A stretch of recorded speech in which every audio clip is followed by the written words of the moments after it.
Hello, and welcome along to this stream tonight. I hope that everyone is doing well. I see Maurice and Nils in the chat room, so hello to you both. Oh, interesting. The first two messages never appeared on stream. Not sure why that was, but yes, hello to you both. So, first point of order.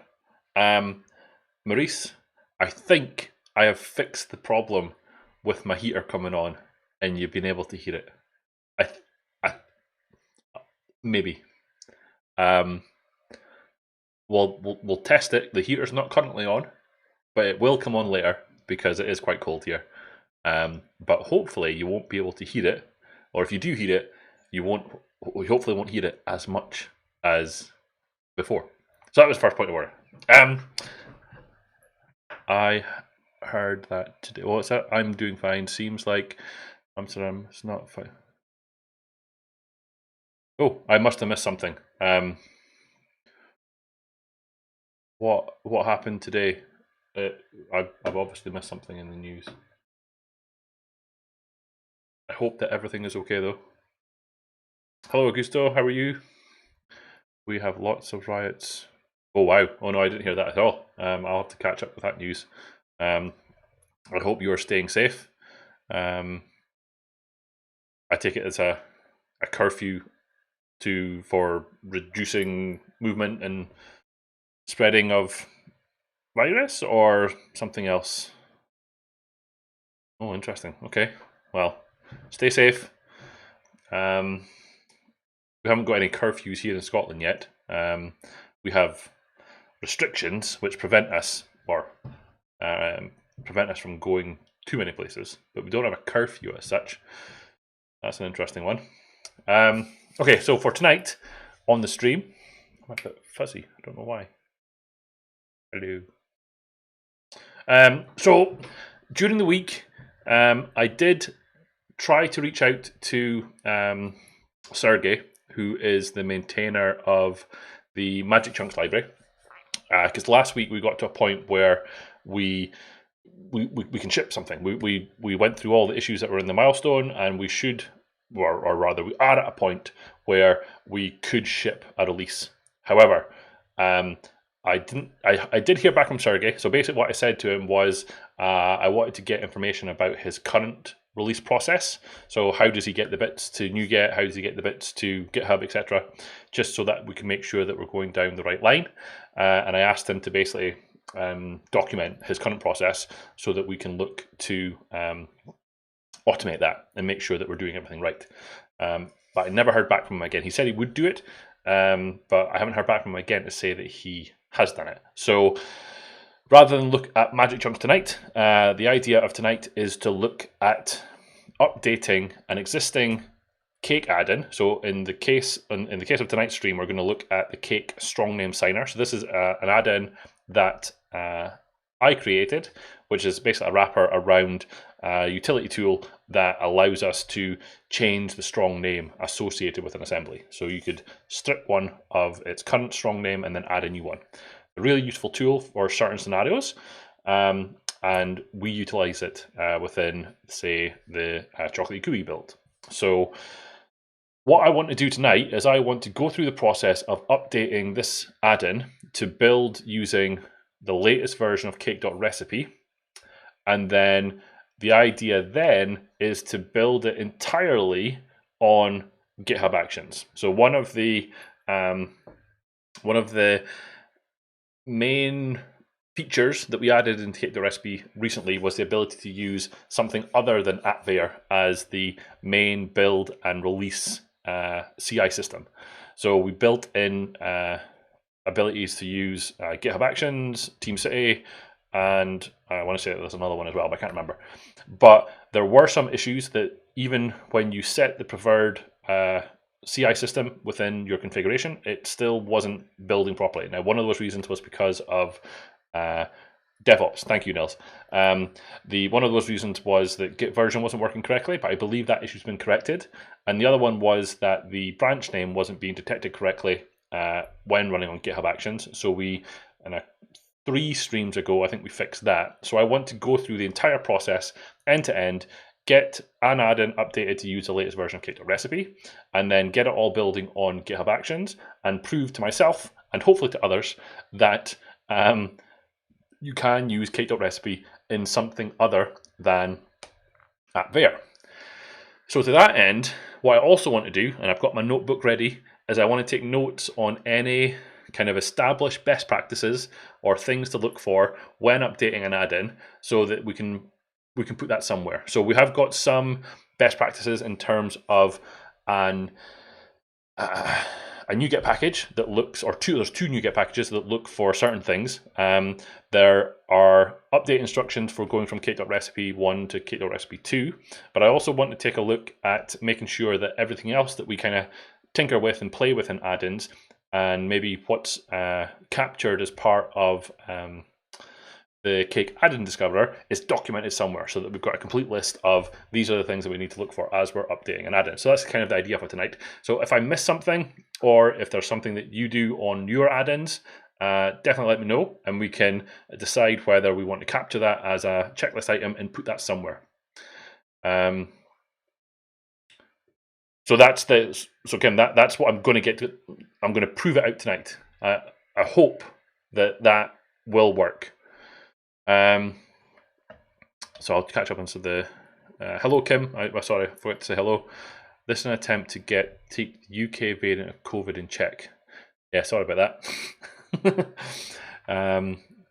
And this is rioting nationwide. If you want to read, this is an English article with info of last night. Just got a push notification that the riot started again tonight.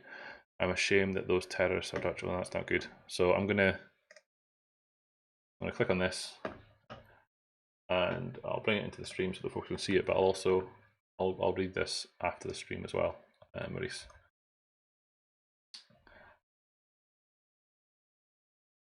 So part of the stream tonight, Nils and Kim, is to get to a point where we can prove that it works. If it doesn't work, then we go back and we fix Cake.Recipe and or whatever else it is to make it work.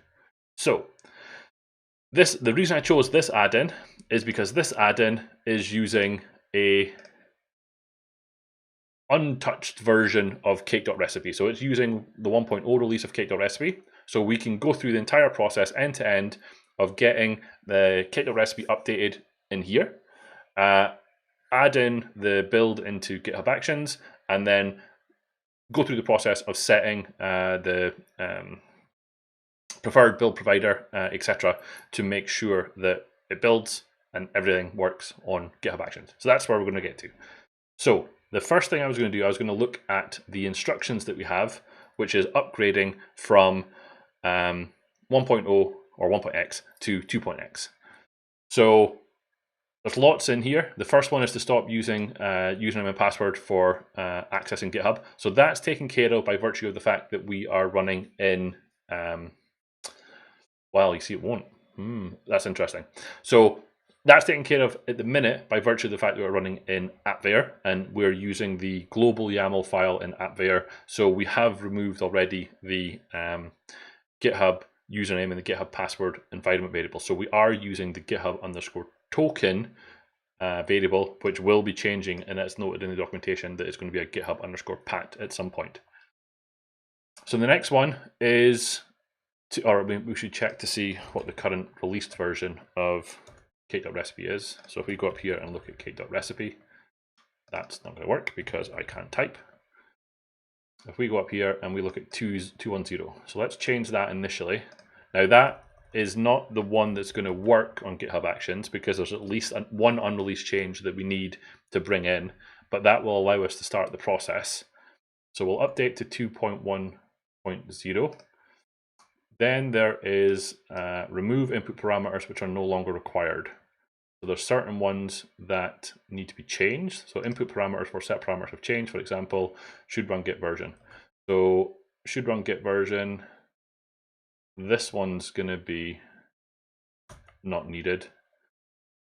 Should execute git link should not be needed anymore. Should run git version shouldn't need that anymore. Should run code cov. Those are now enabled by default, I think. I think we can take that one out because I think both of them are enabled by default. Having done all of those, if I run the build again here, then as a minimum, that should. Now I did want to capture some issues as we were going, so let's create some issues here, which is to update to latest Cake.Recipe. So this is going to be a build, assign it to myself. Milestone, the current build, the current release was 0.10, so we'll create a new one which is 0.20, and we'll do that. I want to try and, so the basis of this is I want to, like I say, I want to have a template for all the other add-ins that I have. So I've got 1, 2, 3, 4, 5, 6, 7, 8, 9, 10, 11, 12, 13. I've got 14 add-ins that I need to figure out or to update at some point. So I want to have a template for these are the things I need to change. So why did that fail? That's a lot of red. It did break indeed. So why did that break?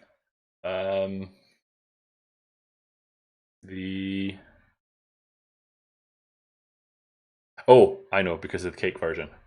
So currently we are pinning to an earlier version of Cake.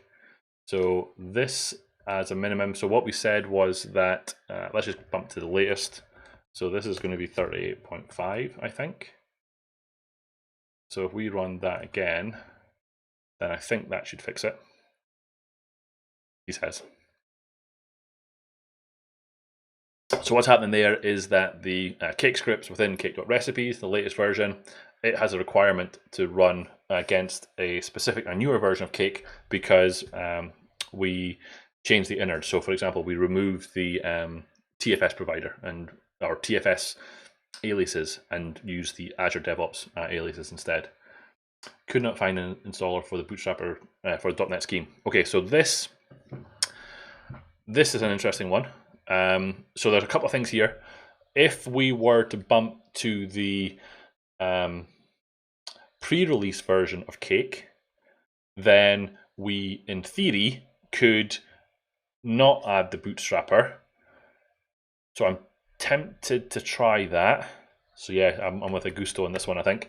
I'm going to update to the latest version of Cake, I think, so that I don't need to do the bootstrapping. So let's just, rather than get it wrong, let's get the number from here. And let's go in here and put that in. And then that, so the reason that that's failing is because within Cake.Recipe, we took a dependency on at least one module. So in order for modules to be inserted into the process prior to the release candidate for Cake 1.0.0, there was a necessary bootstrapping step that is no longer required. Unable to find Git. Well, that's an interesting one. It will now still fail Cake.Recipe. Yes, I seem to remember that. So, chicken and the egg. So let's, yes, we are getting ahead of ourselves there. So let's go back to 0.38.5. And what we need to do instead is we need to go into here and we need to add a bootstrapping option. So it is different. Unable to find Git setting default values for. So I wonder if the issue we're seeing there is that we need to bring in the latest Cake.Recipe that's not on this feed. So what was the 1.0 support that was needed, or what was? Let's do this. So myget.nyget. Myget. Oh no, where did I push them to? We don't push them to there. We push them to .com.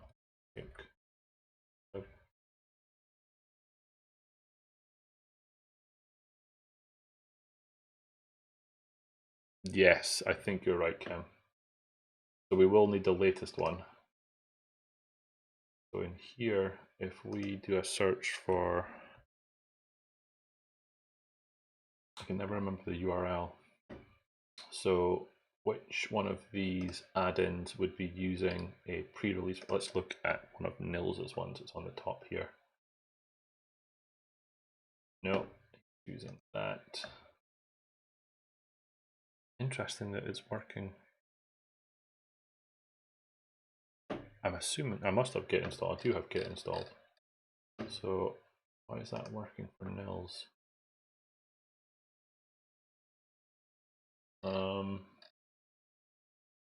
Let me find one that's got. I'm not using a pre-release anywhere. Okay, fine. Not using it there either. One of mine has to be using it, doesn't it?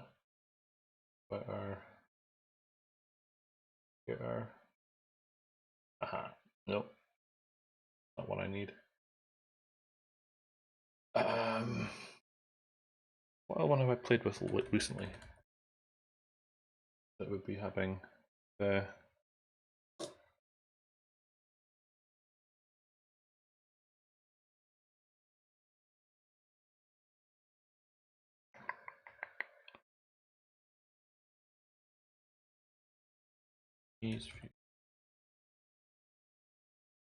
okay.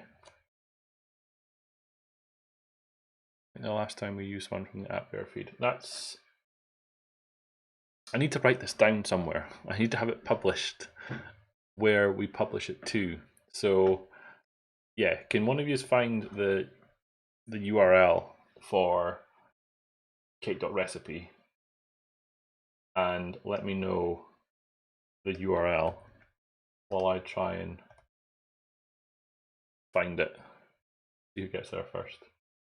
Code. I can find one. Well, there's one there.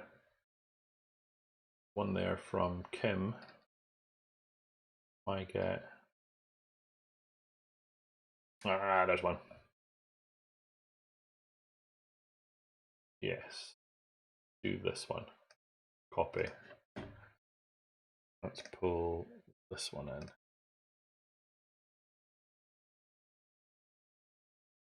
And then let's make sure that this is the most recent one. So if we go here. So I may come back to that one, Kim, if this is still not working. But I think I've found one to the Azure DevOps feed. And then let's look in here for recipe. And then look in here to find out what the latest build is. History on the develop branch is publish pre-release packages. That's a much older one. But if we grab this and put this in here, then that should give us the most recent one. And if we run this again, let's see where we get to.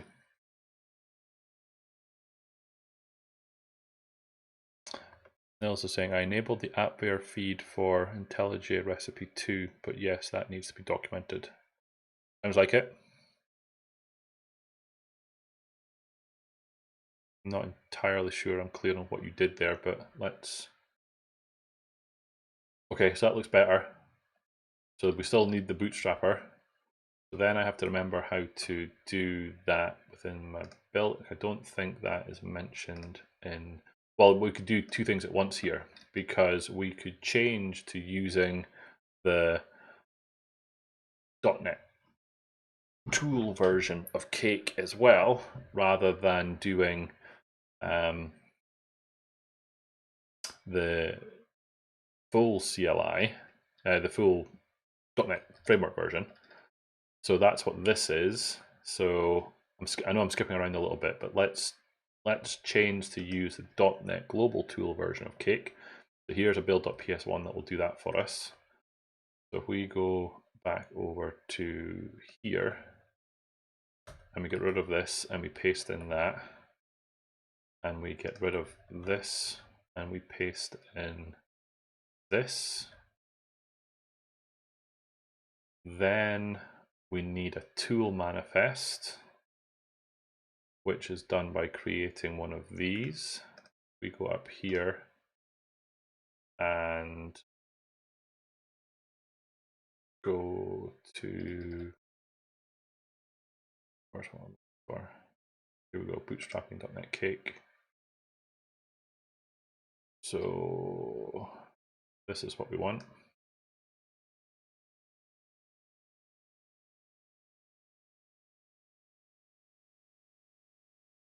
Yep, so I'm going to do this to create the manifest. And then from there, we can then do this one. So that's not going to be exactly what we want. So let's just copy this. And let's do that. That should give us 38.5. It did. So back over here, we can get rid of our packages.config file because we don't need that anymore. Let's just get rid of the whole tools folder to let it recreate it based on what we've now told it to. If we go back to here and run our build again,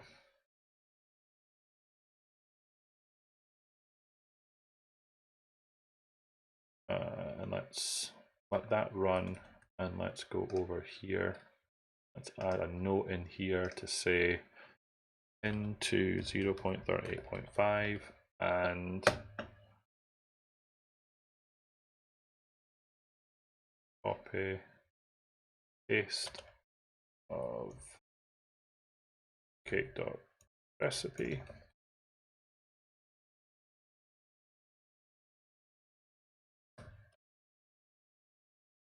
Also switch to Cake.tool.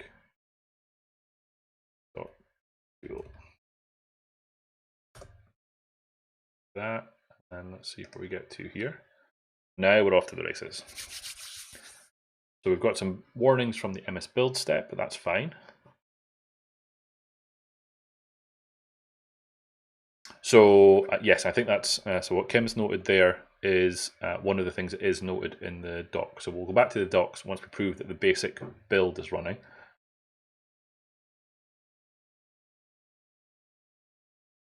So store, build, and then it's running Dupe Finder, and then it's going to run,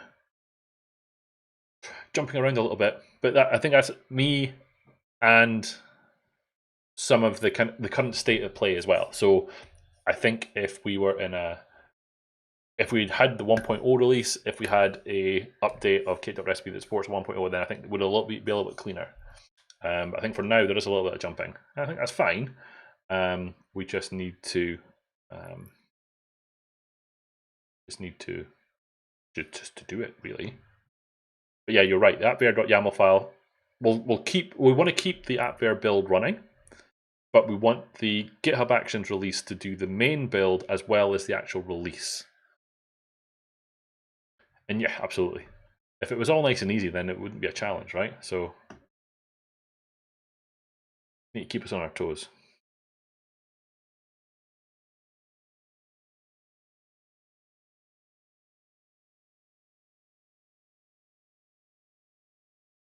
So running the build, running unit tests, it's generating local coverage reports, it's running .NET Pack. So the output of this, we'd expect it to still generate packages and things. So if we go into build artifacts, then we have packages. We have a NuGet package that has both that a snap keg? Ah, oh, beautiful. Snap keg is there along with the interesting, the snap kegs there. Come back to that. We'll come back to the snap keg. So, and yeah, I think we have fixed it, Maurice. So we removed the input parameters that are no longer required. We did that. Changed the Cake preprocessor directive to use the latest version. We did that. Pin to update version of Cake. Cake.Recipe 1.0 was pinned to there. In order to use, you need to use at least 38.4. So we did that. I like your vote of confidence, Kim. To be fair, I updated all projects exactly like that, jumping up and down in the documentation we created there. Update Bootstrapper to include the bootstrap command. So we didn't do that because we switched to cake.tool. Rename the AppVeyor default configuration, default target. So it changed to target CI. That is something we will need to change. So in our appveyor.yaml file, it is currently calling that. So we're going to change that to say target instead. I think we need to do that as well. So I'll just do it just now. Rename the AppVeyor default target. Update git version.yaml file with required changes for the newer version of git version. So the latest version of Cake.Recipe pulled in a new version of git version, and its YAML configuration file changed. So depending on what you have in your git version.yaml file, if you have one, you will have to update the YAML in there as well. Now we haven't got a git version.yaml file in here, so we don't need to do anything. It is not about confidence. I know it will fail. See, I was coming to that. So that's one of the things that's on my list. That's one of the things that's on my list. The deterministic stuff. So that's one of the things that I'm going to enable.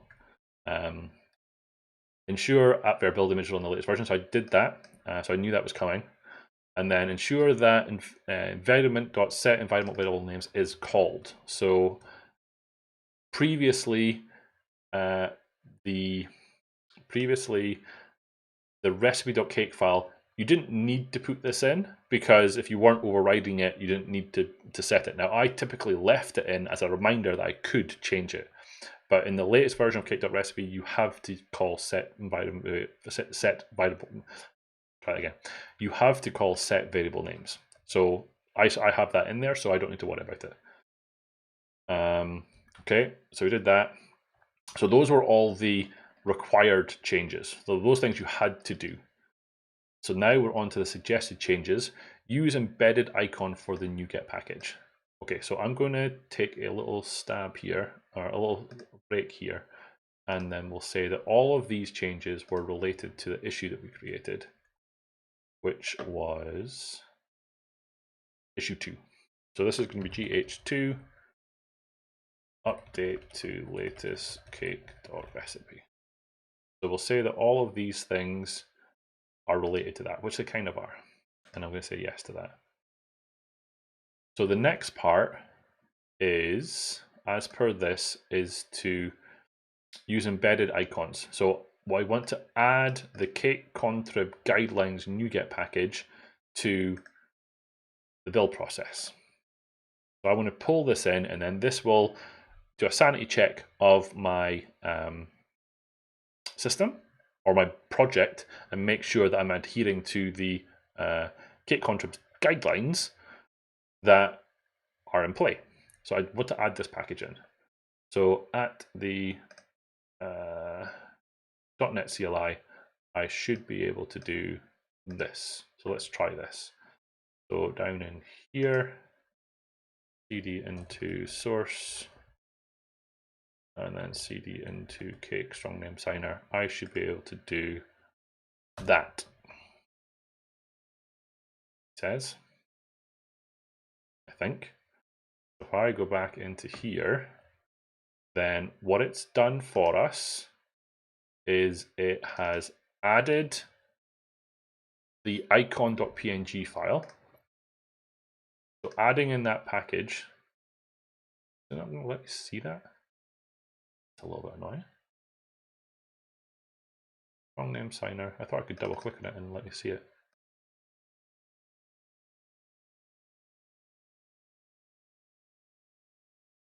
Build first, he says. Okay. Build first then. Clean, rebuild. Okay.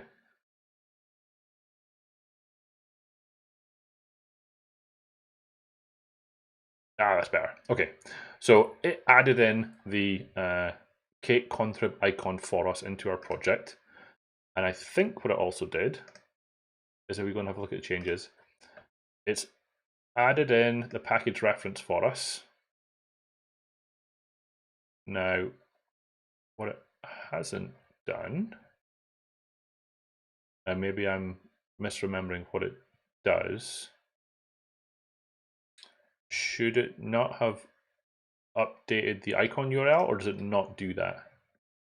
Does it not include the package icon?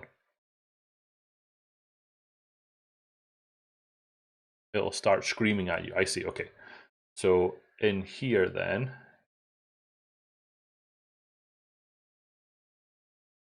in here, package icon is empty. I get you. And then it's on us to do that. So what if I click on this then? What does it take me to? It takes me to there. Okay. Should that have taken me to a page that told me how to do it?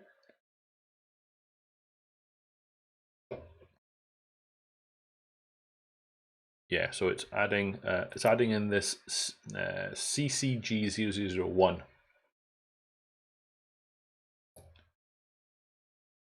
So in here, so where I've got package icon, so the thought process, we spoke about this in a previous one, but what the NuGet team want you to do is to have both a package icon and a package icon URL as a fallback. So in here, I'm going to add a package icon, and then from here, I should be able to add in just icon.png.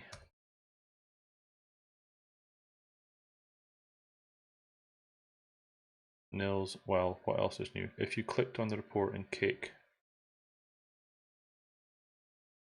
Hey Jericho, how's it going? Nils, what do you mean if you clicked on the report in Cake? As in this one here?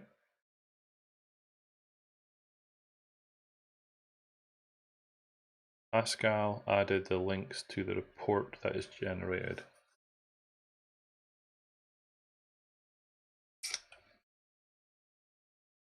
Interesting.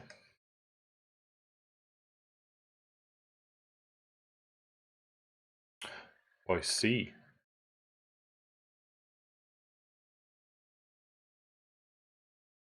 I see. Okay, so the links. So in the Cake issues report, there would have been a link to where to find it. Okay, so these links here.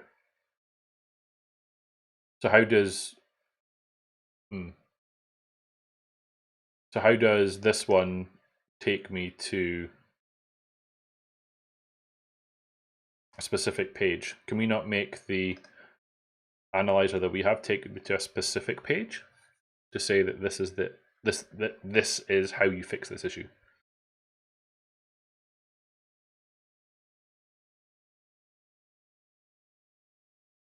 Yeah, because that's the style cop analyzer reporting a specific URL.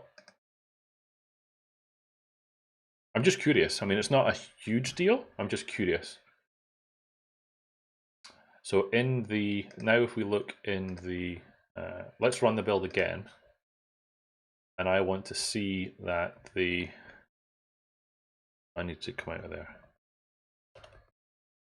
We go up to here and run the build again. Run the whole thing.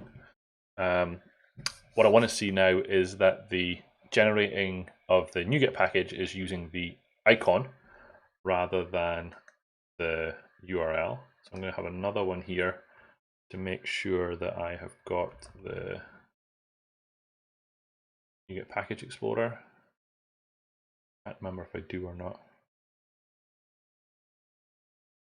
Do I see it? I did, so that's there.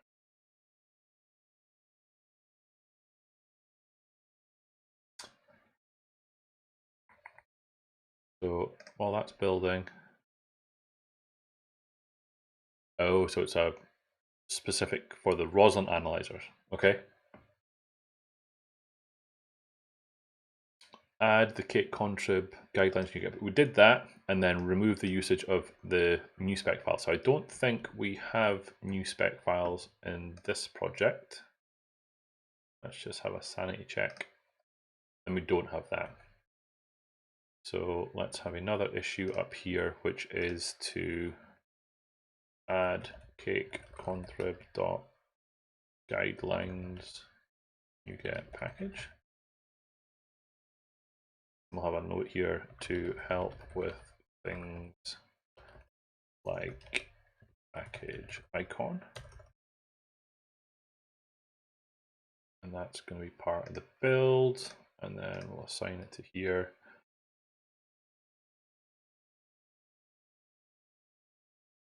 Interesting. So there's a issue about allowing it. Is that what you're saying?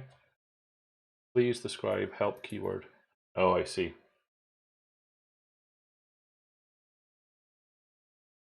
Visual Studio.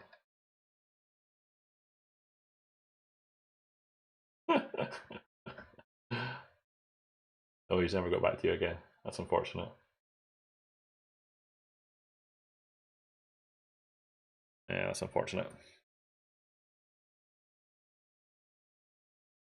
So while I remember, oh, it is. That's the next thing. I was going to say that there's another package that is an analyzer package to add that in as well. So I'm going to do that as a separate issue. So new issue, add package, part of our build as well, and then do this. That's it finished. So if we go over here and look at our build artifacts, packages, NuGet, and look here, double clicking on that should open it in the NuGet package explorer. And then from there, we should be able to see that this is using icon.png. So we've done that one. So this was issue number 3. So let's get that changed.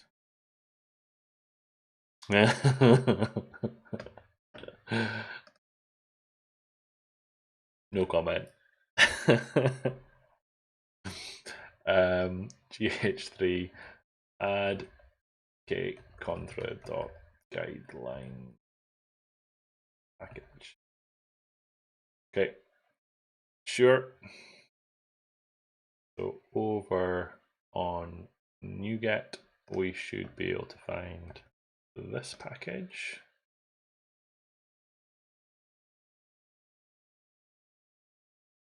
So if we do .NET CLI again, and let's cheat a little bit, cdc GitHub organizations Cake contrib cake.strong source. Let's do this. So back over here, we've added in a new project, which is a custom Roslyn. It adds some additional custom Roslyn analyzers to look for specific problems with issues around how your add-in is written. So these are all style cop.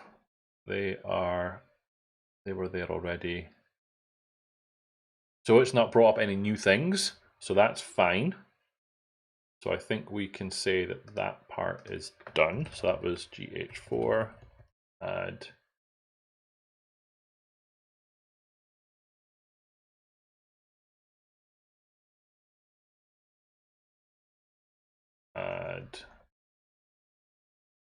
Cake analyzer package. Did that. Sure. Okay, so what's next on the list? So we did that. Add a settings.json file for VS Code. So this was for enabling certain things and providing consistency. So if we don't have a settings.vs code file yet, we should create one, which we don't. So it was located within, that is more a recommendation if you use VS Code. Yes, so I tend to use that. So I'm going to add a new folder called .vs code. .vs code or is it .vs? .vs code, isn't it? And then in there, I'm going to create a settings.json file. New settings.json. And then in here, I'm going to put this in. So might not create an issue around that one, but we'll come to it. Add a dependabot config file. So I think this makes sense. So I am going to put this one in. So let's do another issue, which is enable dependabot, so that all of our dependencies, now there are other systems are available. Maurice will remind me about the name of the one that he's been playing with. But this will enable updating of all of our dependencies and making sure that they're all up to date. So I'm going to stick with dependabot because it's what I have played with. So I'm going to create a new dependabot.yaml file in a .github folder. So in here, I'm going to create a .github, and I'm going to create a new file in here called dependabot.yaml.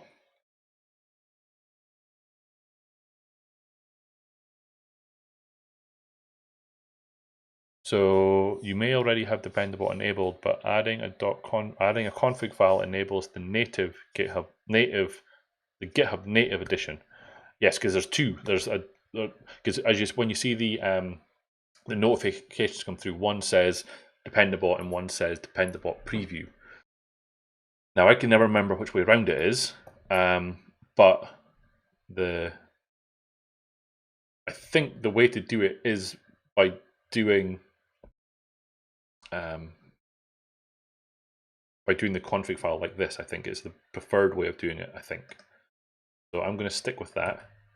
So I'm going to put this in, and I'm going to say that, note, if you choose to do this, we also recommend that you enable the do not build on pull request events in AppVeyor. So while I'm here, I have AppVeyor open on another screen. So I am going to do that. So if I go into projects for strong name signer. Okay, perfect. Renovate, that was the name of it. Yes. So in here, there's an option that is do not build on pull requests. Do not build on pull requests. I'm going to click that and I'm going to click save. Okay, so that's fine. So that was 5. So in here, I'm going to say gh-5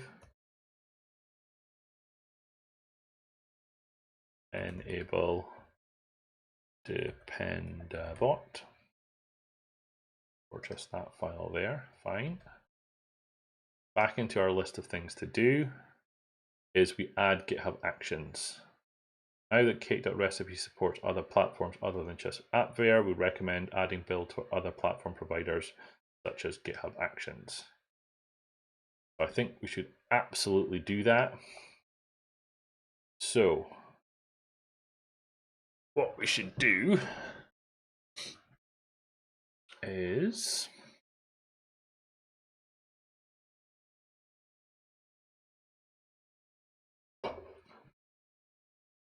just catching up in the chat a second here.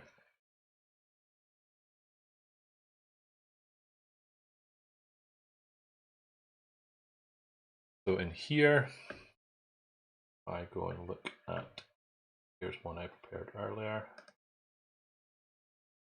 I'm going to look at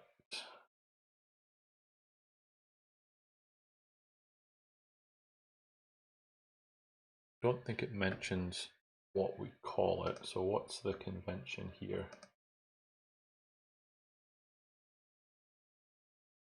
Just build. Okay, let's do that then. Let's run with build. So let's create a new issue for this actually. Enable GitHub Actions. Then this is going to be another build. This is going to be one that I'm going to do. So in here, let's in GitHub create a new folder called workflows. And then in here, create a new file called build.yaml. So then from our docs, I'm going to grab this. Catching up on, I think Nils was asking if you know if Renovate accepts PRs from the community so that we can add Cake on. I guess so, it's open source. Source dependable. That's a very good point, Augusto. Super awesome build. YAML. I'm going to stay with. Love it. Hey Artur, how's it going?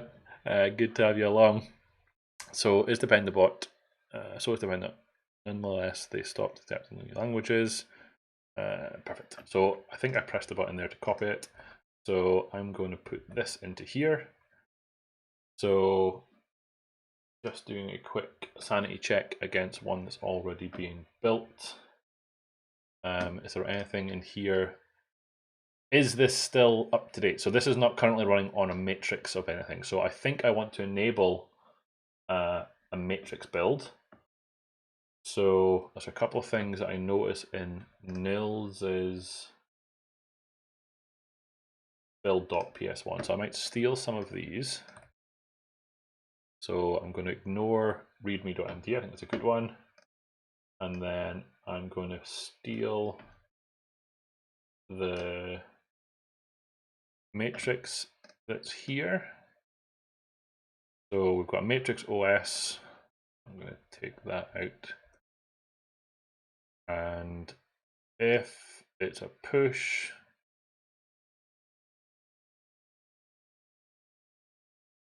strategy matrix, Ubuntu latest, Windows latest, Mac OS. So we're still using checkout, which is fine, and we're doing the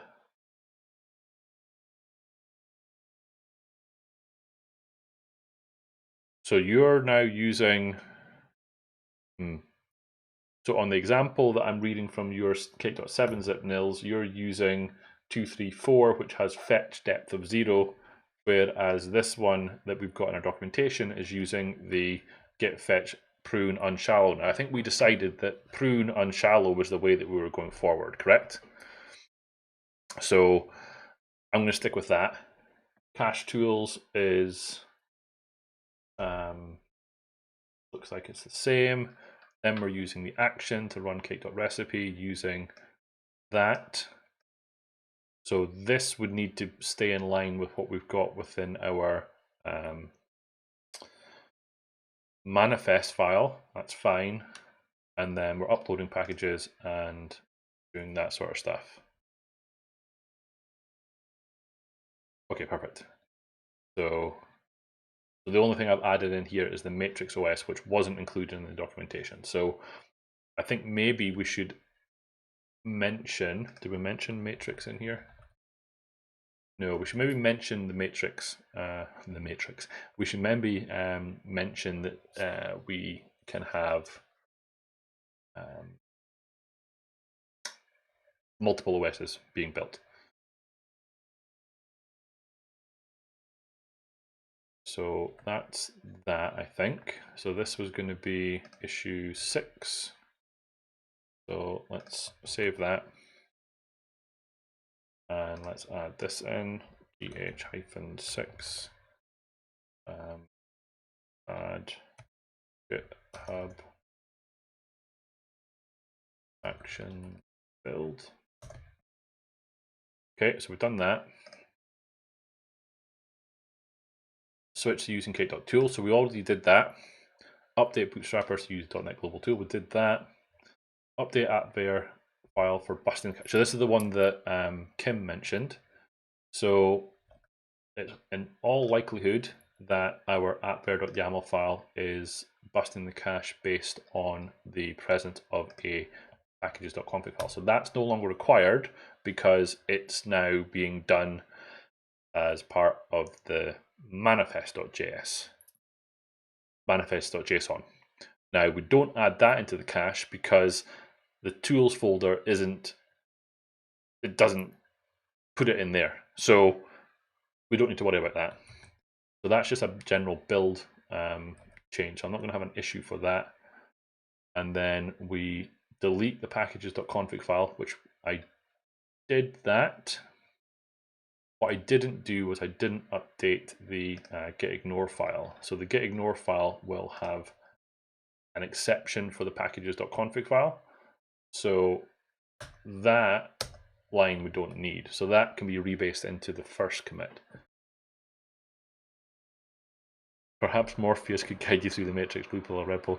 I never remember which. No, I don't remember either, to be honest. So that's a change that we can do there. Delete the packages.config file. Ensure that there are no trailing spaces.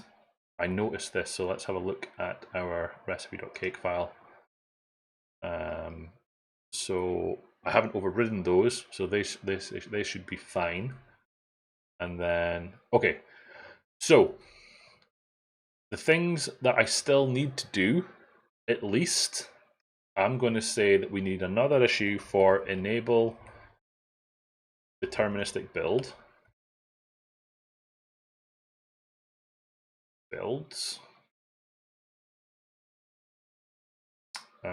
This is going to be not a build, this is going to be an improvement.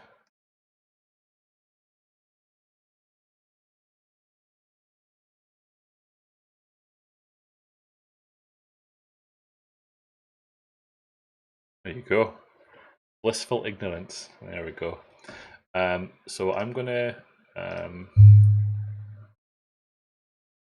this is just a main general changes. Might come back and fix that. But for now, well, we can't rebase because I'm sort of doing it directly on the develop branch. That's fine. General build changes, that's fine. We don't have an issue for it specifically, so that's fine. So the thing that I need to remember next is within Cake.Recipe, there is a task that is to enable the deterministic build. So I need to look that up. I also need to put that somewhere so I don't forget about it. Now, question from Maurice: did you hear my heater come on? My heater just came on, but did you hear it? Thank you, Kim. So if we go back to here, then. Oh, look at that. Nils said no. So I'm assuming that means he didn't hear my heater come on. Blissful silence. Look at that. So if we run the build again here with, should I put a B in there?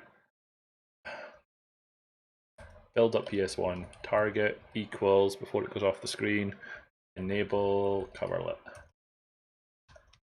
Enable coverlet. Let's do that.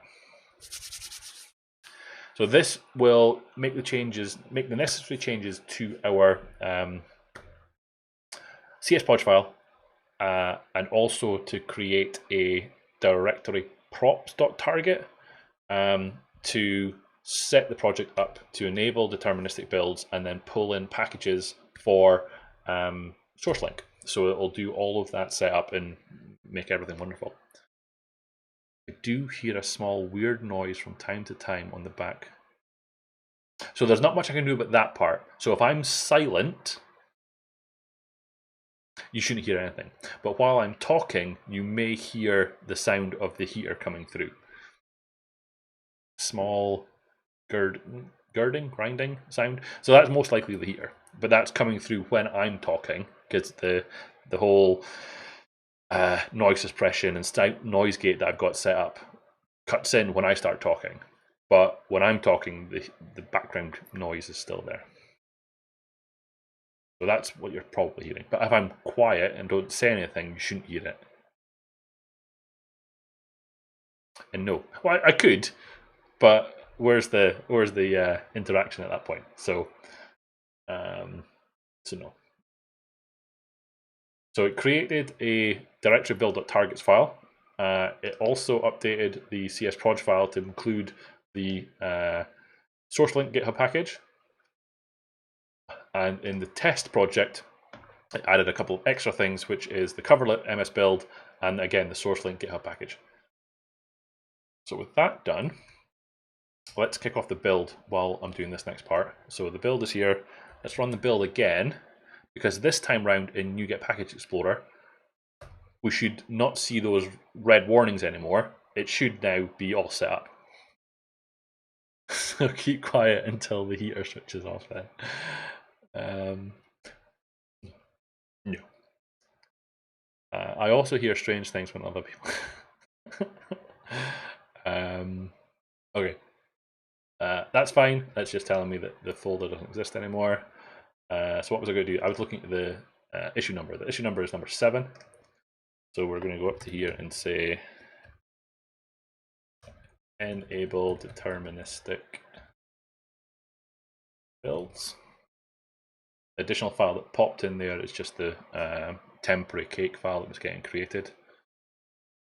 You may still see red warnings. Full deterministic build is only enabled on a CI. I think you're right there. Yes. So there may still be at least one warning in NuGet Package Explorer. Yeah, you're absolutely right. But on a full CI build, it will be turned on. Correct. Absolutely.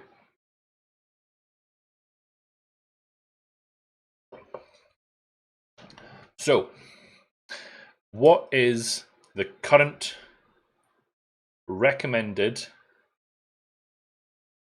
What is the current recommended targets for a cake add-in? Because one of the things I noticed in Visual Studio is that it's telling me that the target framework Netcore App 2.0 is out of support. So what should I be changing these things to? And do we need to capture that somewhere? So Jericho Kraken, if you could, that'd be great. Because I want to make sure, that's one of the things I want to make sure that we're... well, Pascal's here as well. Didn't know you were in the building, Pascal. So my build's finished. So if I go back to here and I look at build artifacts and I look at packages and I look at NuGet and I look at this one, if I open that, then source link is enabled, but again, so yes, the non-deterministic hasn't been enabled because we aren't running on CI. But in the generated package, when we add this build, we should have that. Okay, so slow down a little bit. We've got we have docs for that. Share the docs. So Augusto is saying net 461, net standard 2.0, and net 5.0. You must at minimum target net standard 2. So let's open up this. Let's see where we're at. So if we look at, so currently I am cross compiling for net standard 2.0 and net 461. So that matches with what Augusto says, with the exception of a 5.0 build. Check warnings. So cake contrib guidelines checked for the targets. Okay, so I haven't got any cake contrib guideline errors, so that means that as far as it's concerned, I'm okay. You can optionally target either net 46 or net 461. Pascal stealing my thunder. Okay, so where does that link take us? So if I click on this link and I click on this guy and bring this into the stream in here, then net standard 2.0 and 461. Okay, so the So I'm doing the right thing then. And net5 only with Cake 1.0. Yes, that's fair. Net5. And so I think what we need then is another issue. So let's do that while we're here. Let's create another issue for, but this will be, oh, I haven't been adding the milestones in these ones, but let's create a new issue, which is target Cake 1.0.0 for build. This will be a build, and this will be future release. So we've done that one. And then the other thing that I was going to do, which is related to that, is cross compile for .NET 5. That's going to be, I would say that that's going to be an improvement, and that will be for the future milestone as well, so we don't forget about it. Correct me if I'm wrong, but shouldn't 5.0 also be able to use Net Standard 2.0? You're right, but there's no harm in targeting 5.0 now though. But the guidelines is the new Net Standard 2, so at some point, yes, so I think in future, so where we are right now, I think Net Standard 2 and 4.6.1 is accepted baseline, but once we get to 1.0 of Cake, and maybe once things settle down, we should probably look to bump that, but we haven't got all the current add-ins up to the current baseline, so chicken and egg problem. But I'm going to add that so I don't forget about it. So what I did want to check though is if I go over to Visual Studio, I think what it's complaining about is this. And I think we fixed this in another build by changing that to 3. Or did I just make that up? Because I think that will get rid of the error, but it also actually fixed an error that we were seeing in at least one of the other builds, at least one of the other add-ins that I was working on. Okay, so 3.1. Okay. Rebuild. Or, so Net 5, not at the minute, I don't think.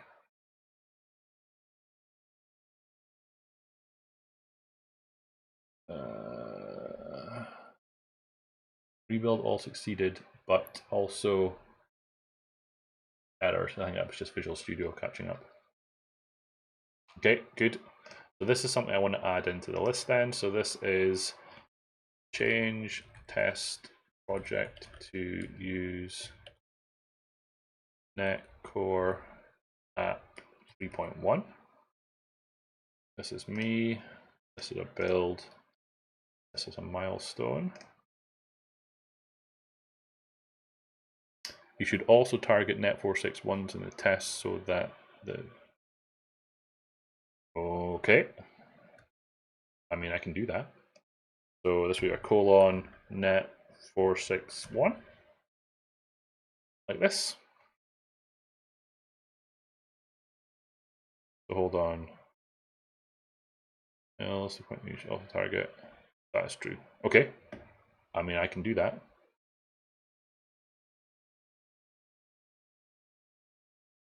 What do I have? I do have that. Why have I got that? You're right. I'm okay, so I'm doing that. Okay, so I'm fine.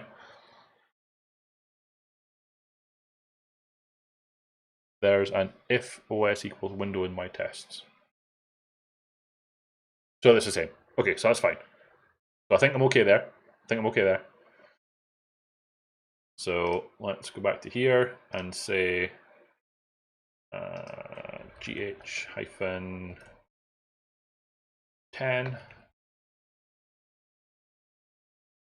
switch to .NET Core App 3.1 for tests.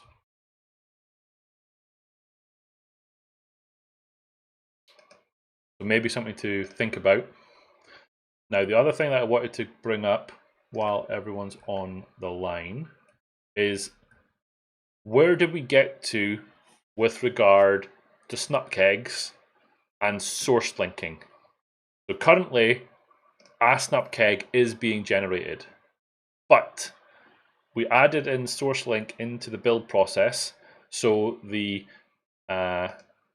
generated DLL in the PDB will have GitHub links. So do I need the snupkeg?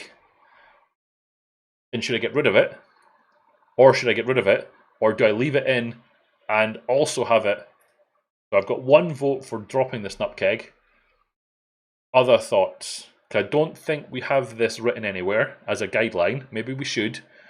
Do we keep the snupkeg or get rid of it? There's a discussion between you and me in either 7-zip or ASCII Doctor.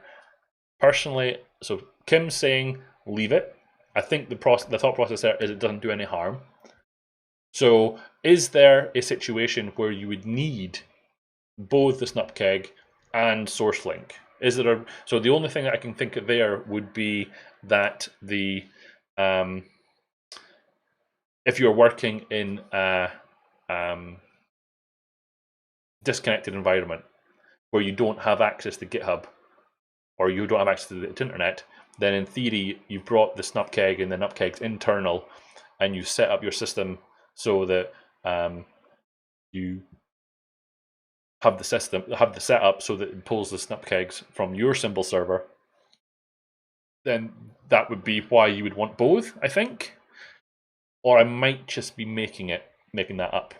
+1 for leaving it, low cost, and maybe someone might need it. Found the reason for why .NET 4.6.1 wasn't run on Linux. I think it was due to. I think you're absolutely right on that, Kim. Okay, so I'm okay with leaving it there. And I think NuGet automatically pushes the snupkeg for us, so there's nothing for us to do from a publishing point of view. Okay, so next up, or so based on us kind of saying leave the snupkegs in, do we need a guideline somewhere or a document somewhere that says that we need to have both of these set up? Or do we have a guideline to check that? And if do we need to add one? So Nils is saying yes, in that we have a check or that we need a check. Which one?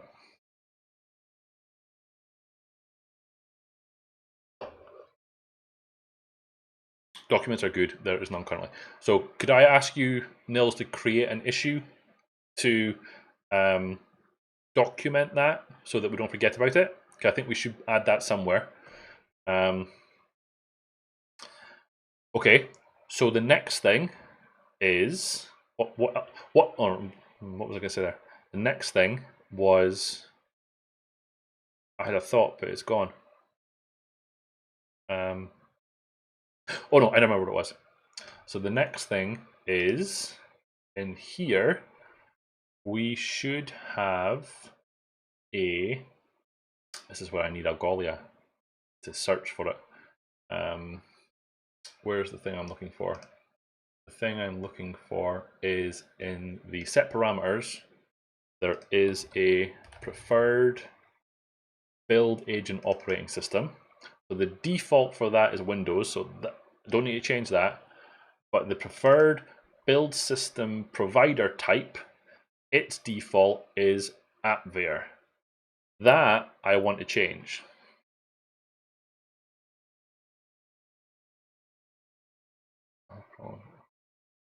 Okay, let me come back to that, Kim, because that sounds like I need to fix that. But let me do this one while I remember about it. So in my over here in my recipe.cake file, I want to put in a preferred build type provider is going to be build provider type dot, and this is where we should check to see what that enum is, because I don't have Cake.Recipe, I don't have Cake.Bakery installed. So if we go up to here and go to Cake contrib Cake.Recipe, and then I do a research in here, then the build provider type is an enum that says GitHub Actions. Okay, so I can change that to be that, and that's, I don't have an issue for that, but I'm just going to say build switch to preferring GitHub Actions. Do that. So what Kim is saying is that over here in my debug type, you're saying that that should be something other.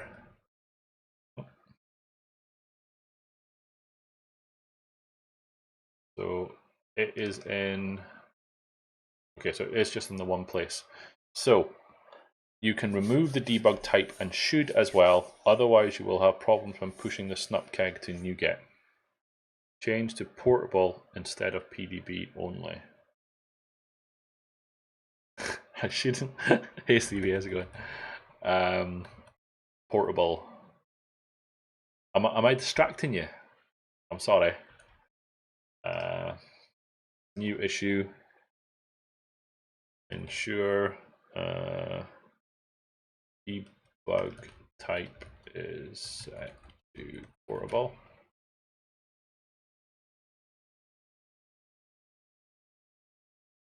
Otherwise, there will be issues when pushing snupkeg to NuGet.org. Okay. So this is going to be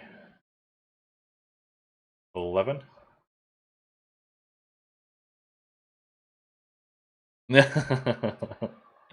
GitHub Actions, snupkeg, GitHub Actions, snupkeg. Am I helping? And that was going to be GH11.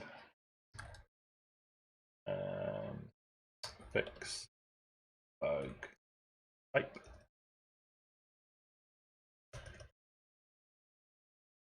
Fine.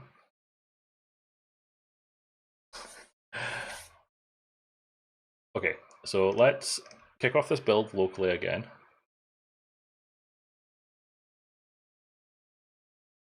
Problem with the pushing is that the PDB file won't be recognized inside the snupkeg after it is pushed. Nothing will fail though. I see, okay. Well, we can update that. Can you update that? Can you add a comment to that issue, please, with what you remember, just so we've got it tracking. Okay, so Cake Addin maintainers, what else? Thank you, Kim. What else do we need to do? What? No, we need to fix the build. The process. Oh, that's NuGet Package Explorer kicking in. And let's come out of there. What else do I need to make sure is set up or configured or running on my add-in? Is there anything else that we need to make sure is working? If so, what is it? Other things that you set up, other things that you configure. So if I look at the one thing that occurred to me, or one of the things I'm thinking about, is if we look at Nils's cake.7zip, there is GitHub Actions for code QL analysis. There is a workflow for a Dependabot cake setup, and there's also another workflow for publishing docs. All those yellow lines, yes, no, absolutely, fixing the warnings. That's absolutely should be done. I'm more thinking in terms of the general end result, but you're absolutely right that there's currently 26 warnings. Or are you talking about the yellow lines in the build output itself? Yeah, we're talking about the same thing. So there's 26 warnings, I think, that need to be 24. We're down to 24. So we have made progress. There were 26 before. So those yellow lines should go away. Yes, absolutely. And if Patrick were on the stream, he would be fully behind you with that. But I'm just not conscious of the time. But it's coming up to 20 past. So we're at 40 minutes left. it would be nice to test this out to see if we can do a release. So, yes, exactly. But we also need to test to see if GitHub Actions will correctly. I'll have to go back and see what that red text was. I want to test to see if GitHub Actions will actually publish a release. So what was that red text there? This was error during reading file, strong name signer, aliases, response status code could not indicate a success. Oh, that is the addition of the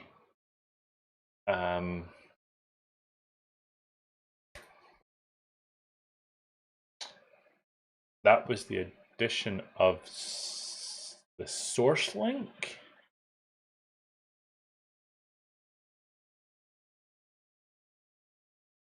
Oh, okay. That I see what you're saying. Okay, yes. Because it's looking for those on that SHA. So if we were to look at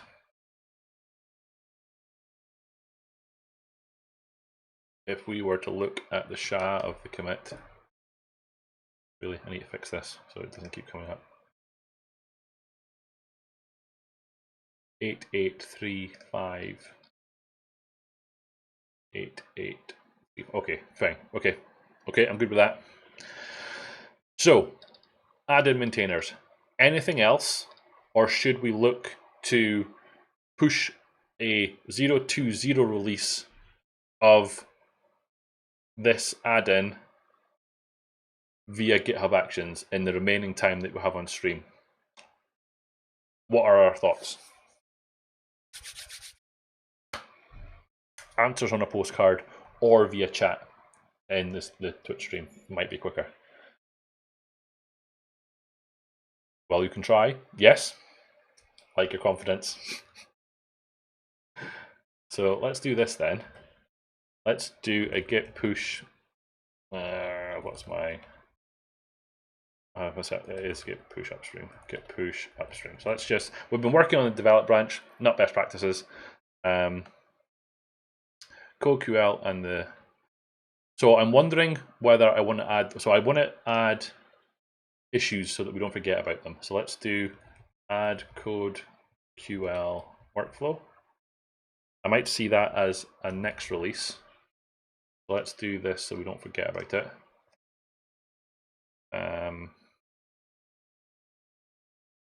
Add cake dependa bot workflow.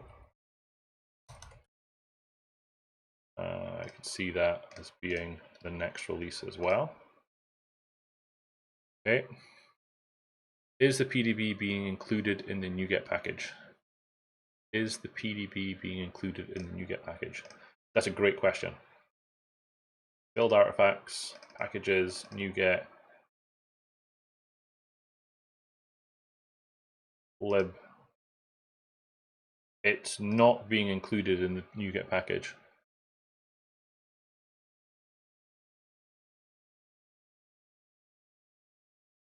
There you go, postcard in the chat. Is that what that is? Yeah, look at you. Well done. So did I capture all the stuff that we were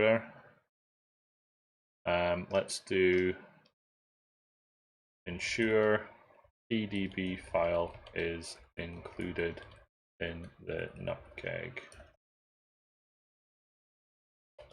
in the generated nutkeg. Now I think that is because I've got a snupkeg in this project, it wasn't being included.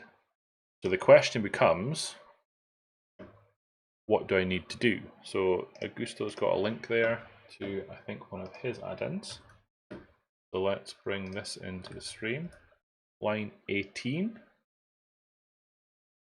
Allowed output extensions in the package build output folder. Oh, look at that. Hold on.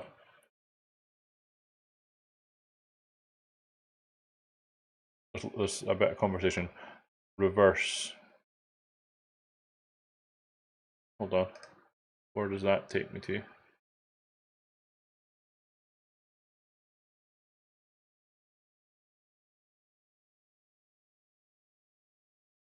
So I've currently got, so okay, so if I go back to, or if I go here, so currently in this package I have include symbols, true and snupkeg, but if we want to have both, will that work? So do I do that and then embed untracked sources true? I think that was part of the extra file created by the enable, but maybe I removed it. Oh, so the directory props up target. So what's in there? In the directory build.targets. Oh, look at that. So they should be there, but maybe it's this. It is commented. Ah, this one. Uncomment the following if you want to have PDB. Ah, look at that. Look at that. Should have read it. Should have read it. So if I take these out then.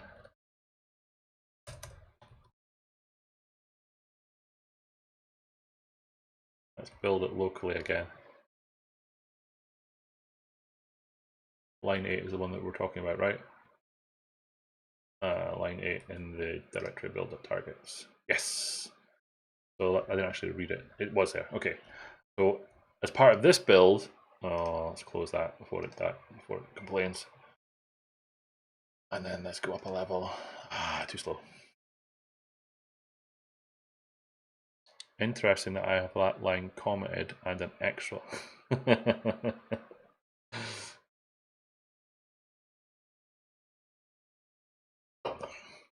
See, that's the sort of thing I would like to show up in Visual Studio. That if you have it in the directory build.targets and in your CS prod file, then something should show up to indicate that it's a duplicate. Okay, so let's just check to see if this will generate us a NuGet package that has a PDB in it. And if it does,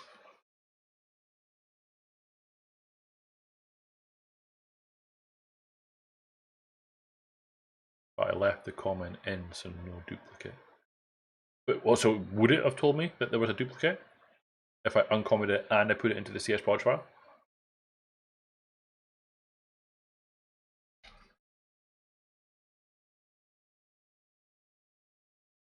Shame. So now in our packages folder, in our NuGet folder, we've still got our snupkeg. But if I go into my nupkeg and we go into lib in there, now I see a PDB. Now I see a PDB. Good catch, Nils. Not Nils. Augusto, thank you for that. So that was issue number 14. Let's go over here. Create 14, include PDB in nupkeg. Okay. Let's publish this. Let's push it. Git push upstream. And let's see what the build does. Git push origin up to here, up to actions, and let's see what it does. So it is building on the matrix, red pill, blue pill. So it's going to attempt to do the build on each of the operating systems. So let's see if that works to start with.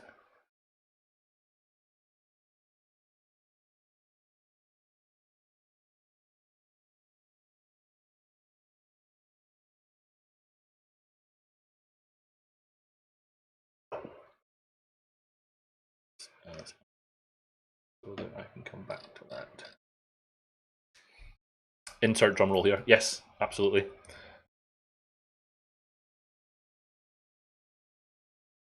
Started. Building the project. Dun, dun, dun.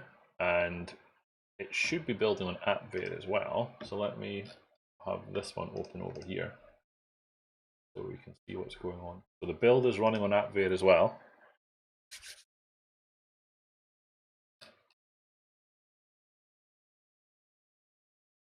Dun, dun, dun.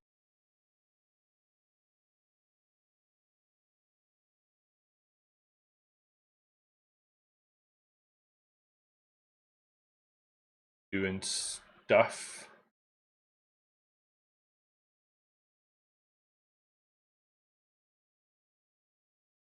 Uh-oh. Didn't work. The operation was cancelled. What happened on Ubuntu? Oh, what happened there? Actions. So Ubuntu latest. Finish running tasks.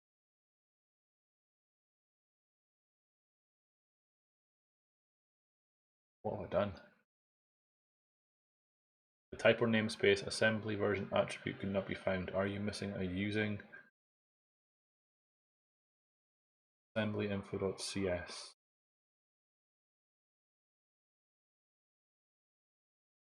Have I got an assembly info.cs? I do. I don't need that anymore, do I? I don't need that assembly info.cs anymore, I don't think. Because we switched to using latest version of Cake.Recipe. That will include that content. What was the content? What was in here? Oh, that's a good point. Looks like you need it for tests.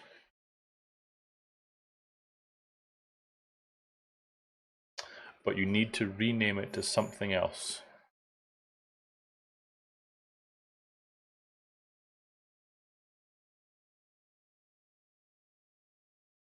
Any particular name? What would you call it?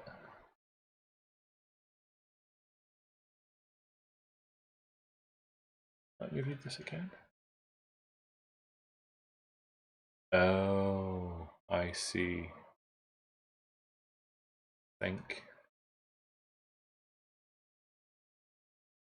Doesn't matter as long as it isn't assembly info.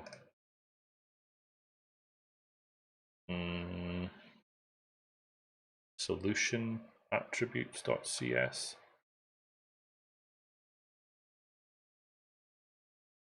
You can delete it and move it to the CS proj. Okay, hold on. I maybe like the sound of that.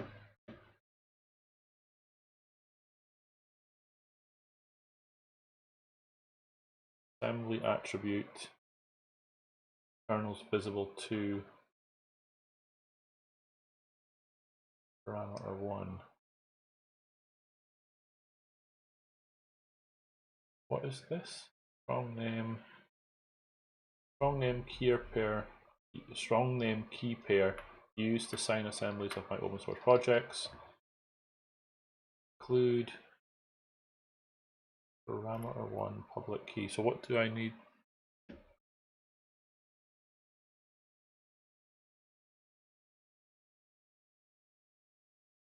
I'd rather have it in a CS then.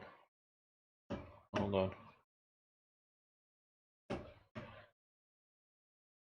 That link goes to a 404 Augusto. Is that a private repository?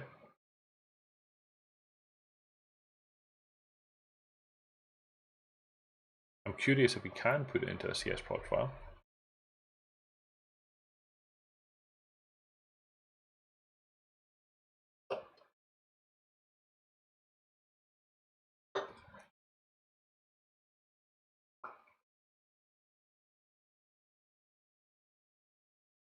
I'm gonna wait.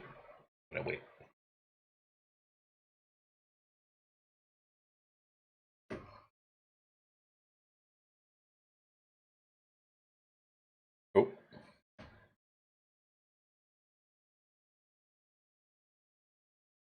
I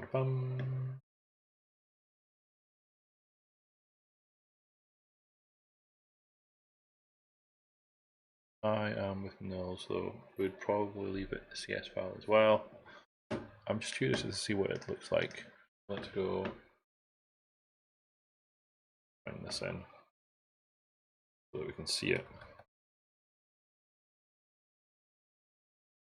So we are item group, assembly attribute, include that,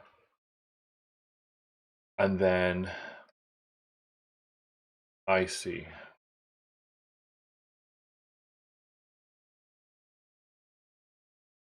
I think I'm going to leave it where it is. I guess it's an old. I guess it's because I am old school, because that's what I've always expected to see. That attribute is kind of in this code. So solution info, or was it solution attributes or solution info? Either way, I think I'm going to leave it like that. Solution info is what I've used before, so I'm just going to say that that's a build task. So that was both of these. Build. Don't use assembly info yes as name. Here the dragon.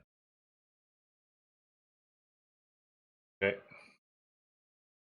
Once more.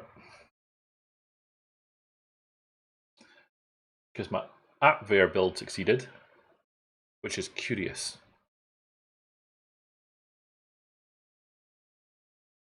So why did the build succeed on AppVeyor but fail on Ubuntu? That's curious.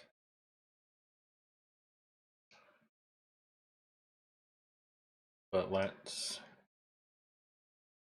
close off some of these in preparation for that running. Keep that one open because I'm going to read that in a bit. Close off these. Up to actions. And we're running again. So it was Ubuntu that failed last time, so let's keep an eye on this one.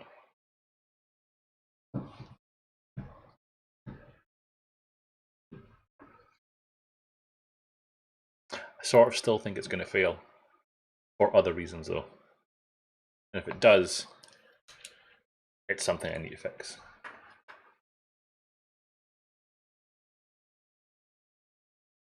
What have we done this time, Stevie? What did I do?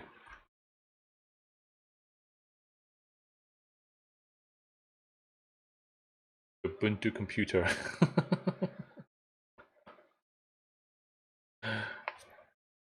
What words can we get Stevie to type into his PowerShell window?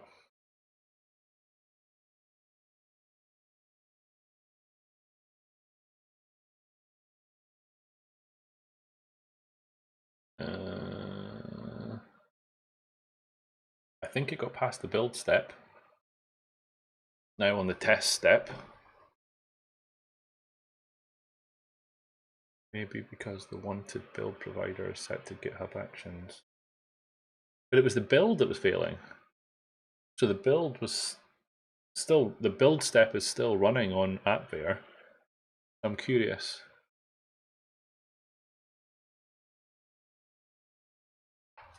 It seems to be getting further though. It's now uploading an issues report. Shutdown machine. You're mean.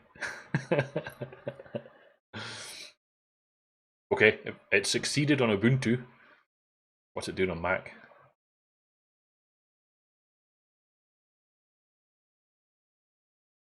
Okay. Okay, so it's still building an AppVeyor. Doing its thing with the stuff.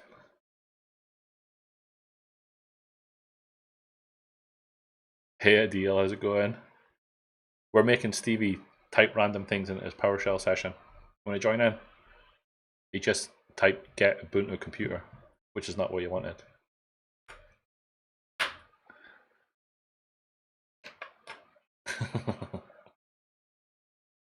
The build is working on Ubuntu. Build is working, or it's running on Mac, and it's running on Windows. He does not get to play this game. So if this works, I would like to say that we're going to try shipping it. So which recipe.cake script are we currently using? Are we using the most up-to-date one? And if we are, I think we were. So it should have all the bits in it to make it work. Get partition. Oh, mean. Set Stevie mode. A deal has an idea. Oh, that's never a good idea. It would be confirm false, would it not? Get service for each. These are the kind of things that I would just blindly run.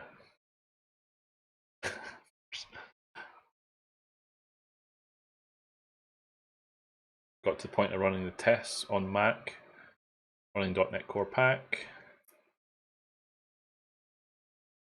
Looking promising.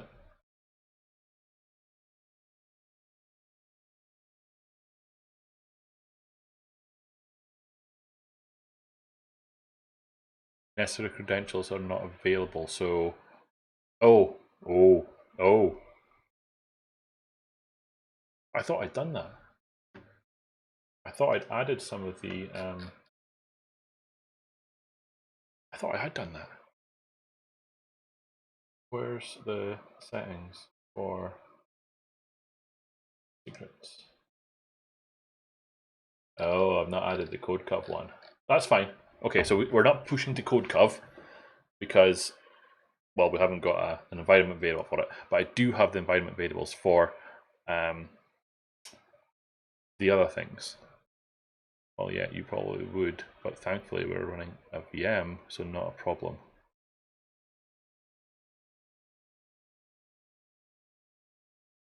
So I have added something. No, you're right, I haven't added anything because I haven't added those environment variables through into the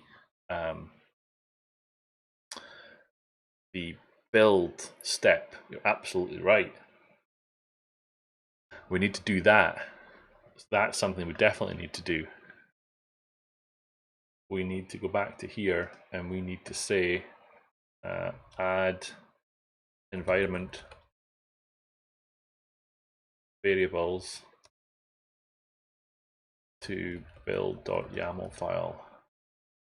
Otherwise, nothing is going to work.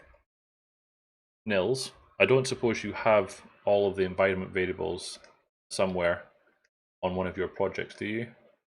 That I can just copy and paste?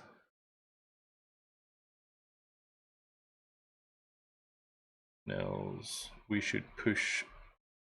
Should we push to CodeCov in a matrix? CodeCov combines all push reports into one based on the commit hash. What about this one? Format. Okay, so, but I don't have CodeCov yet, so that's maybe. I definitely don't have. I don't have a token for CodeCov in the secrets at the minute, so that's not going to work at the minute. I always steal from AppVeyor. Steal, not steal, from AppVeyor. When you mean, but it was complaining that it wasn't doing it. If I go back into the build report, CodeCov,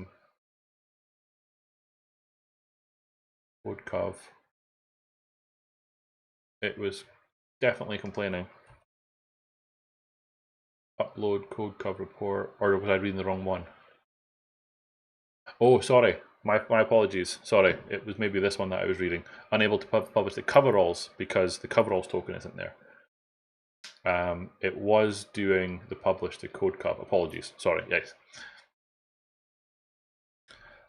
I think I misread it. But when you say steal them from AppVeyor, what do you mean by that? Because what I'm envisioning we need to do is we need to add something similar to, yeah, I think what I'm referring to is if I go to github.com/, what are you pointing me to? Yes, that's exactly what I want. I want to copy this. Copy, copy, copy.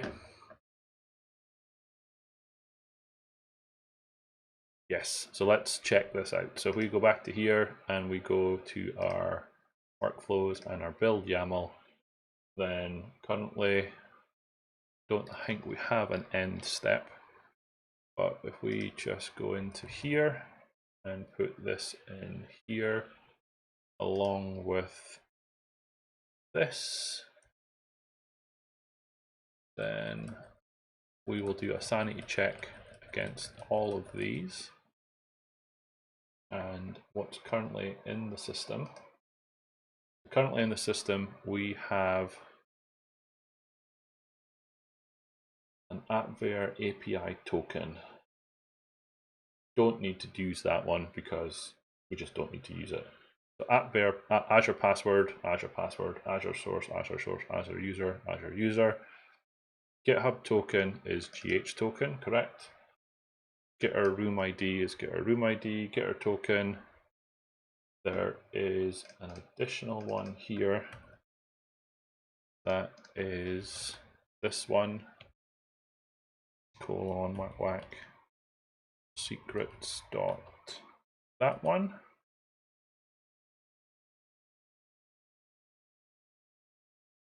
I'll come back to the chat in a second unless I'm missing something really important and I'm doing something really silly.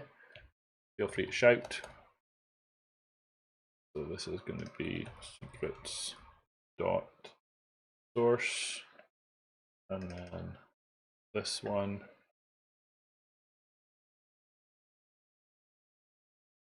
CPR user, secrets CPR user. There's a myget API key here, but we're just not going to do myget. We've got the NuGet API key, which is the NuGet API key, NuGet source, which is that one. Twitter access token, Twitter access token secret, Twitter consumer key secret.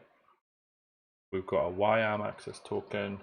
We've got a YAM deploy branch, and we've got a YAM deploy remote, which is, there is actually an environment variable for this one, but it's all, yeah, GH pages is fine. You should probably change GitHub token to GitHub. I don't think that's pulled in yet. That PR is still open, isn't it? I don't think that PR's made it in. I could be wrong though.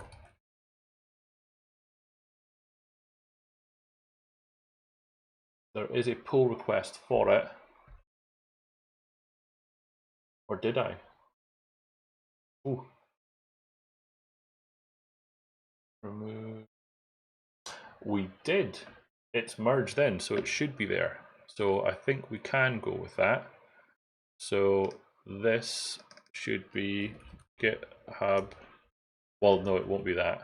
So I'll put that back the way it was, because the environment variable in GitHub is still that one, but that will become GitHub Pat.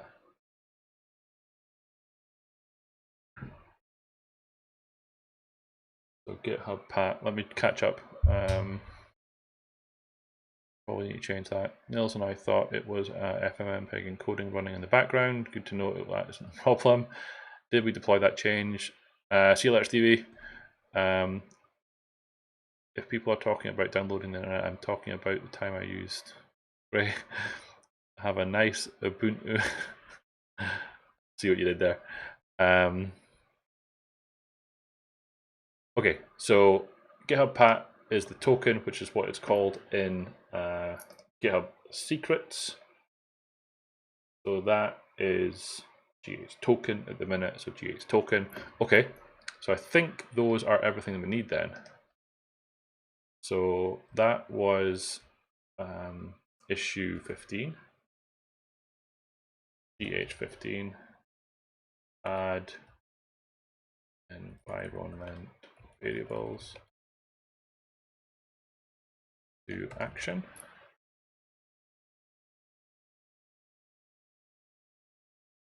Okay, fine. Git push upstream.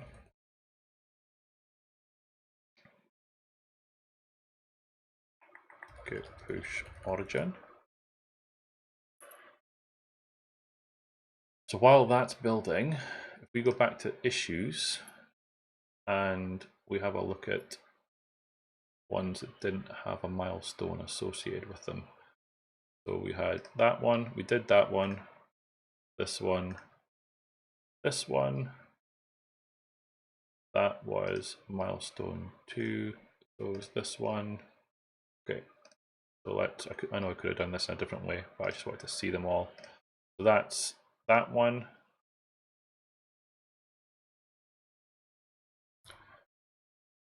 So this is going to be this one. Milestone, this one. Milestone, this one. So this will allow us to get the release notes set up, hopefully. Assuming that all of this works. So in here, if we look at the build on GitHub Actions and Windows, then we should see it publishing things. So if we were to go to here and we were to look at packages, then currently in here, I don't think there'll be anything for strong name signer. There's not. So if this build succeeds and all the environment variables are set up correctly, then it should send a package to GitHub package repository. So let's wait and see what this does. And if this works, I've got about 10 minutes to create a set of release notes, push a tag, and then see if the build works. If the release works. So, do we think it's going to work?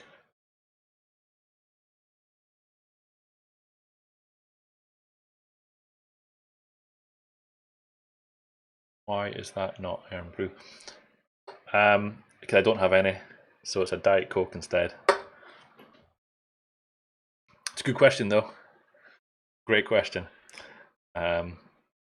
Git push YOLO. If only there was a tool. It's a very, very good point. Oh, so we need to close all those issues as well. We should have done that too. So milestones, issues, 10 open. I think we got them all.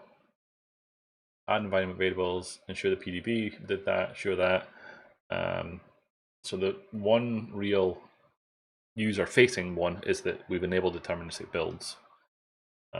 The rest is kind of all build-related stuff. But I think we got all of those. So we should be able to mark that as closed.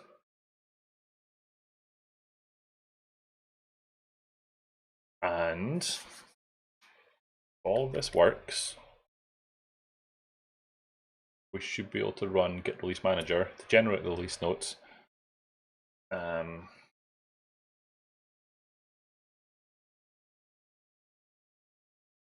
What do you think of the name Git Release Notes Manager?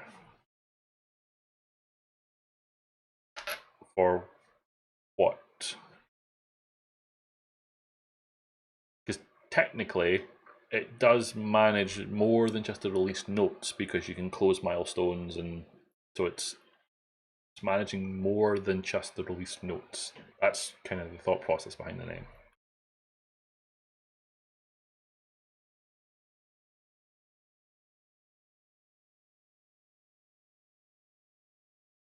Or are you just saying that we should create a tool like that, even though we already have one?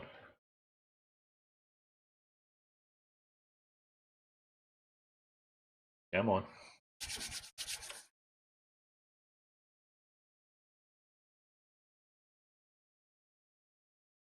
Because the original name was GitHub Release Manager, and then I changed it to Git Release Manager with the idea that it was going to be more than just GitHub. And still, after 4 years of managing the project, currently it's still only GitHub. Git release notes, labels, and milestones manager. That's turning into a bit of a mouthful. It's very close to having someone other than GitHub, but it hasn't got there yet, unfortunately. So Ubuntu and Mac have both finished, so we're just waiting on Windows.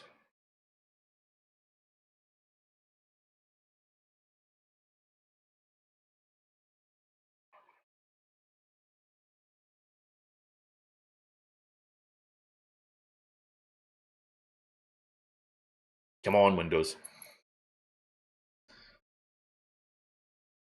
I think in fairness,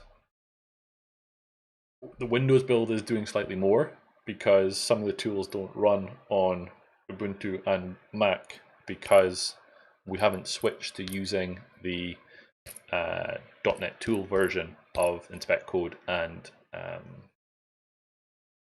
what's the other one? Finder. So it is doing more. I'm not saying that's the reason it's slower. I'm just saying that it's a contributing factor, let's say. Oh wow, that's a big difference between the two.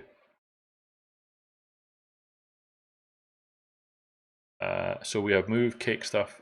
So no, not well for this particular add-in. Yes, more as a proof of concept that Cake.Recipe can run on something other than AppVeyor and do the entire process. So for this build, which currently failed, I'm trying to prove out that Cake.Recipe with its provider model will have everything work on GitHub Actions instead of using AppVeyor, because we've had issues with it. But the build failed. So which part of the build failed? We got to the publishing of the pre-release packages, and then something stopped working. So it was trying to push to the GitHub Packages service, and we got a 401 response indicating that it was not successful.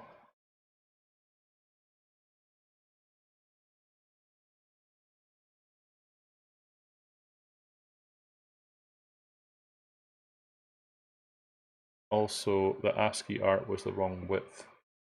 Or are you zoom? So I'm quite zoomed in. Yes. This is not what you would normally see. Now, why did that not work?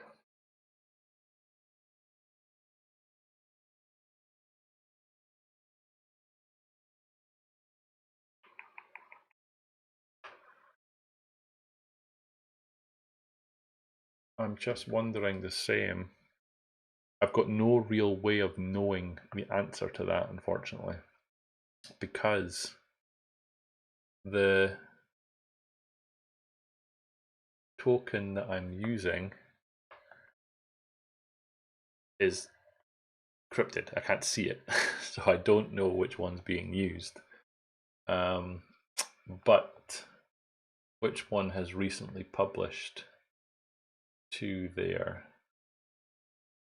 Has Cake.Recipe recently published? Published 11 days ago. So Cake.Recipe published correctly 11 days ago. Now that's pushing it from AppVeyor.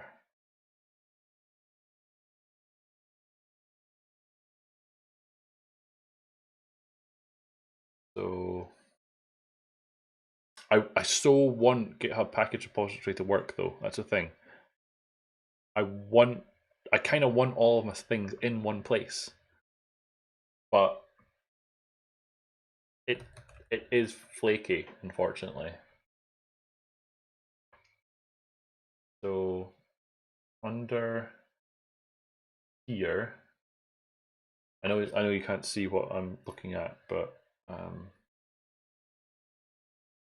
I also won't be able to see it in here because it's also encrypted at rest. So the question becomes, has it changed? And if it has, should I just update it and try it again?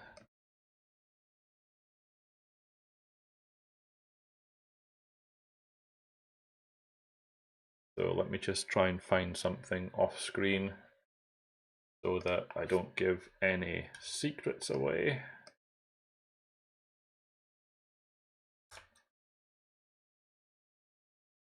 That's one approach.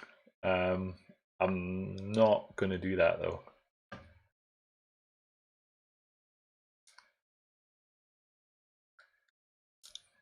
I'm also running out of time. This was so gonna work.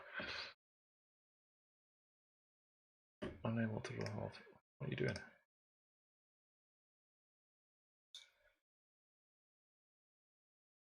Why is that not working? Oh, there it goes. Secrets. So I'm tempted to just overwrite the environment variables with what I think is the current state of play.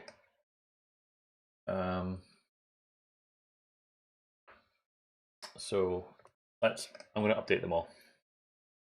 So the GPR password is the password that's currently being used, is going to be this one. Copy, paste, save. The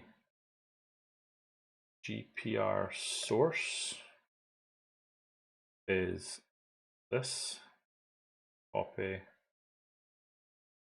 change the value, paste, save. And then the user is this guy. Copy, enter a value, paste, save.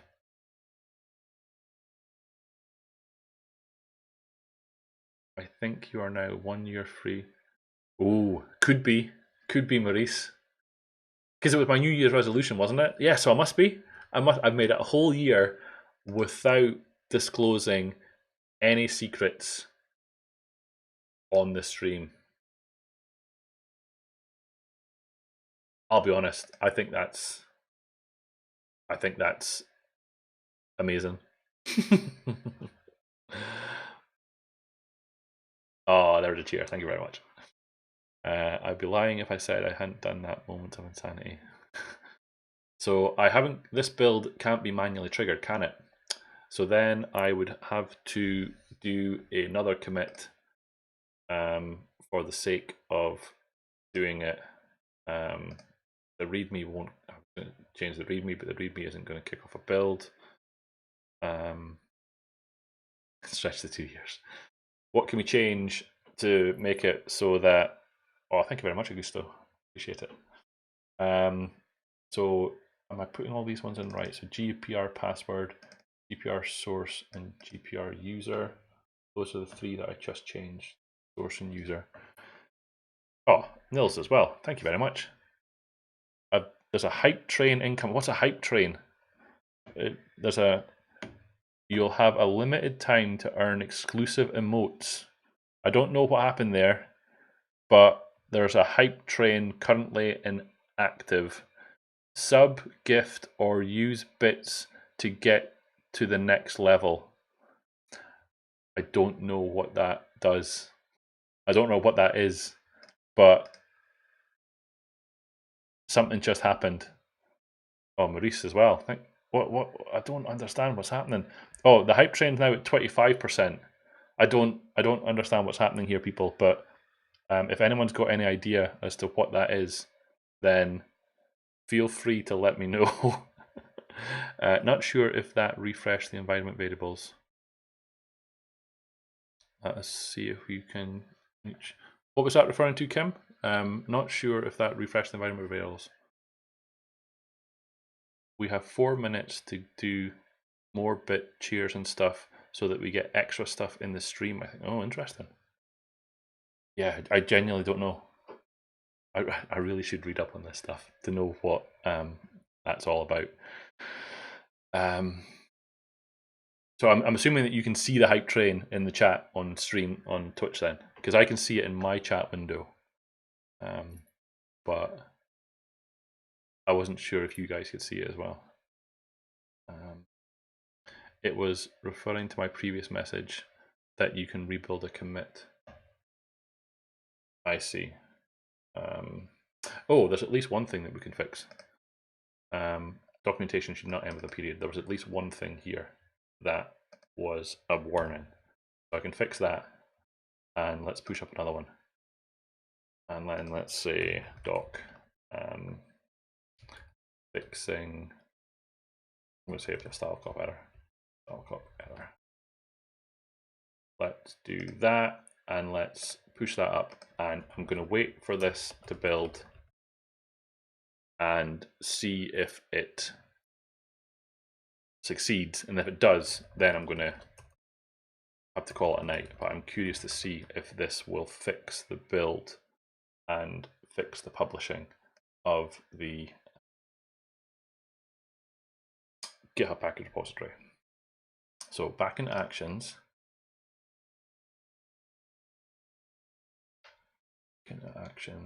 and let's see what happens in our Windows build this time round.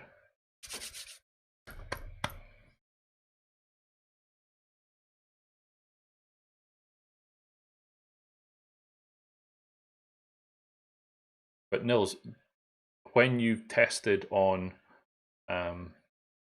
when you tested Cake.Recipe on your GitHub Actions, have you explicitly told it to not do GitHub package repository, or how have you done that side of the testing?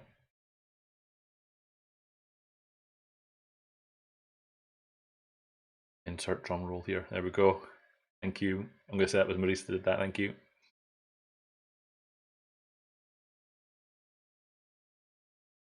I still like that feature.chat thing. I think it's a great addition to bring it out into the stream.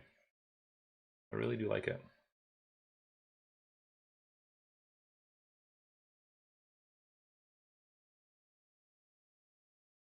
I'm always thinking, what's wrong when doing Choco upgrade?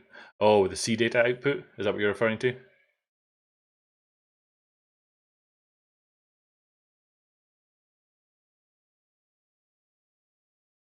Oh, sorry. My apologies. No, hold on, I'm getting myself confused.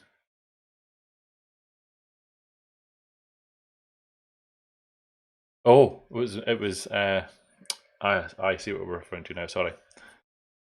Yes, the C data text. That happens on a couple of packages, unfortunately. But now I know exactly what you're talking about. So what happens when this hype train runs out?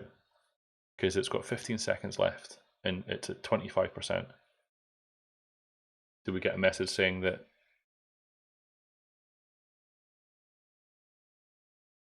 4, 3, 2, 1? It's still, oh, there it was. You missed the train. The hype train is long gone. Better luck next time. Oh well, never mind. Missed the train. I should now Google what a Twitch hype train is and what it does for us. Choo choo indeed. You have to get anywhere. Oh, quite right. Quite right.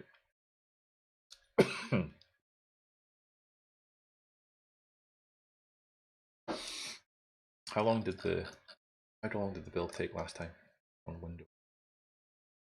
Around 7 minutes. So on here, tell us specifically. Failed 30 minutes ago in 6 minutes. 6 minutes 49 it took to fail. So actions. Oh, at least it's got a link to it. And read this while we're waiting on it. That would be problematic for me. Uber do not. Oh, there really? There's no Uber over there.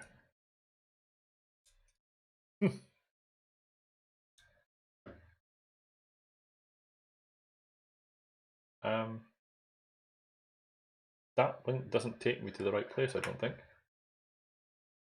But let's see if we can refresh it. Oh, there we go, it's better.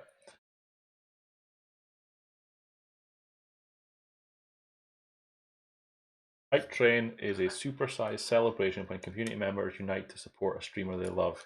It challenges the community to reach epic levels of hype and reward participants for keeping the train on track. A hype train will kick off when there's a spike in support events, such as subscriptions or use of bits or sub tokens from different viewers in the channel, based on the thresholds set by each streamer.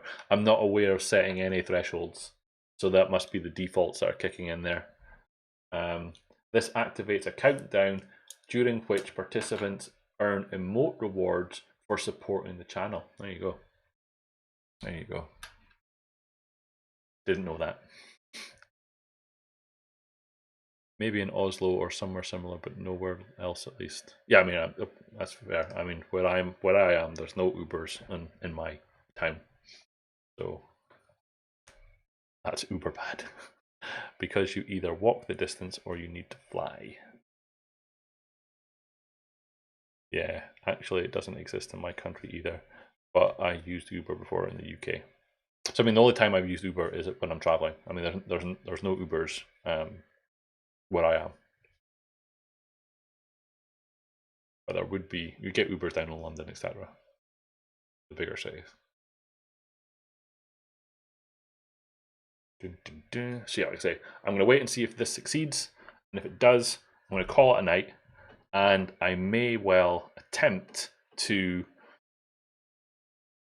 do the release during the week, or I might delay it for next week's stream so that we can see that I didn't cheat. Because it would be great to have GitHub Actions running with Cake.Recipe and knowing that it works.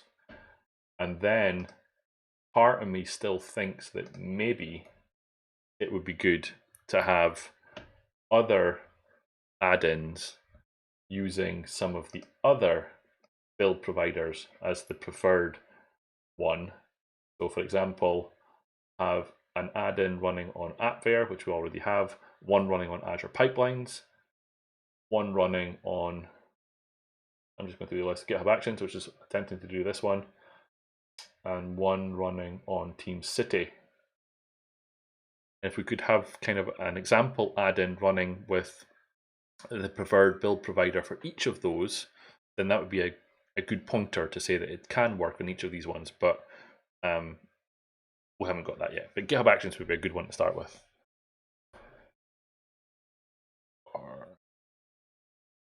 Seems there is Uber where I live. Never used it though.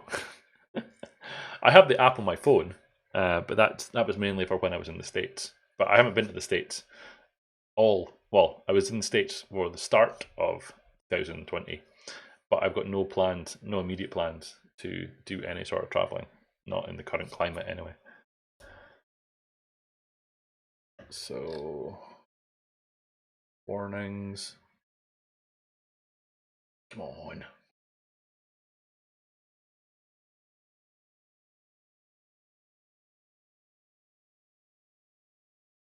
I haven't been this. No, you're right. Sorry. So I did go at the start of 2020. I had one trip, just made it back before all the shutdowns and lock-ins and all that sort of stuff. But yeah, no immediate plans to go anywhere in the near future.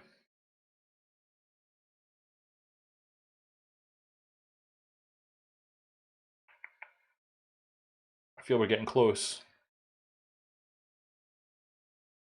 I think there's a delay in the log file. Oh, I think we're getting close. It says open.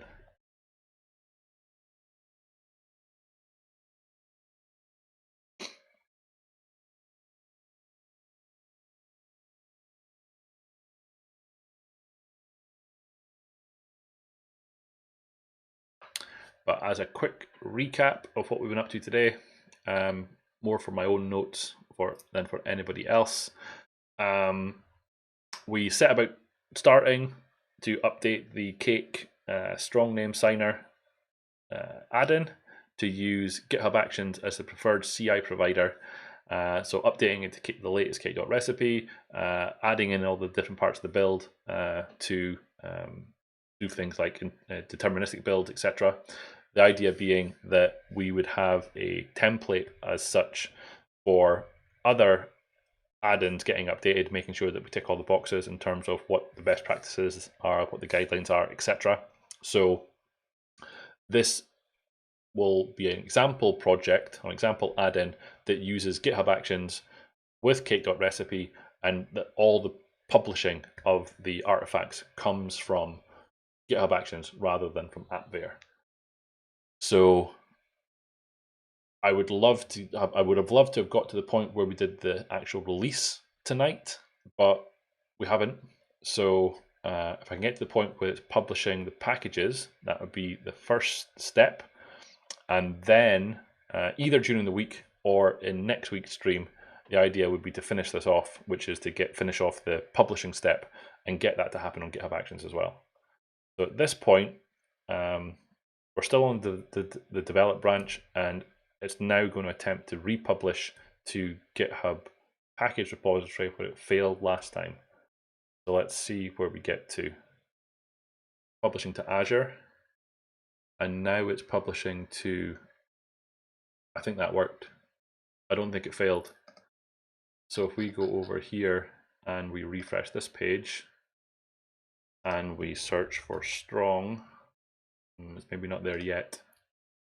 It might take a second to appear. It didn't fail like it did last time. So if we go back into our build project step and we scroll down here to the publish pre-release packages, then warning, no API key was set. Publishing, pushing strong name signer to GitHub, your package was pushed. So it says it worked. So back into here and search for strong. Sort by, okay. Oh, it's right there. Strong name signer. It's right there. It's there. Okay, so it was just a invalid environment variable that's been updated. So that part is working. So GitHub Actions is now correctly publishing pre-release packages to our Azure DevOps repository and to our GitHub package repository. The next step would be to cut a release branch and see if the publishing to NuGet works. Now that makes me wonder whether I should make sure that the NuGet environment variable is up to date. But that will be a thought process for another day. I haven't even traveled anywhere in my own country since the pandemic started. Well, no longer than an hour with a car, anyhow. We're about the same, Kim, to be honest. We did have a short holiday after the first lockdown finished, but so that NM Bro, the way that GitHub package repository works is that it doesn't use an API key. It uses a combination of username and password rather than an API key. So what Cake.Recipe is doing behind the scenes is it runs NuGet source add with the URL, passing the username and password to create an authenticated source, and then it pushes to that authenticated source. So the API key being missing there is interesting. That's maybe changed then, because now it's telling me please use the API key option. That's maybe changed, because it never worked before. When you did a straight up NuGet push, it didn't work with an API key. That's maybe changed in recent times. So what I'm using there is username and password. So that's maybe something to dig into, but it has worked because it has published it. It's right here. Anyway, so that's all I've got for tonight. The follow-up to this would be getting it to publish to NuGet.org, and I will see how my time is during the week to see whether I try that or whether we do that on next week's stream. But for now, that's me done. So thank you very much. Appreciate you all attending. Appreciate you starting the hype train with all those cheers. Thank you very much. So stay safe, everyone. I hope everyone is healthy and well, healthy and safe. And I will talk to you all next week, hopefully. Bye-bye.